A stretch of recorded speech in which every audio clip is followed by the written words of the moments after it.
Los agricultores tienen que acudir por primera vez al defensor del pueblo, porque el gobierno no les defiende. En estos momentos, un ganadero de vacuno con 80 cabezas de ganado ha pasado a pagar en el mismo mes de en torno a 450 a 460 euros al mes a 600 euros. Esto es un ejemplo real.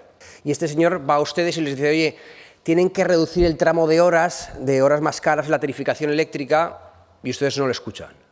Y entonces se tiene que ir al defensor del pueblo con las organizaciones agrarias, porque el gobierno no les escucha. Escuchen a los ganaderos y a los agricultores que tienen problemas y que les están demandando cosas muy concretas. Muchos de los que teóricamente les han defendido en tiempos, lo han dejado de hacer.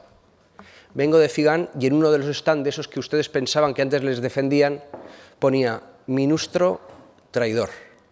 Eso ponía. Les debería hacer pensar, porque se están quedando sin personas que antes les tenían como referente y que por culpa de este tipo de cosas ahora mismo no creen en ustedes. Muchas gracias.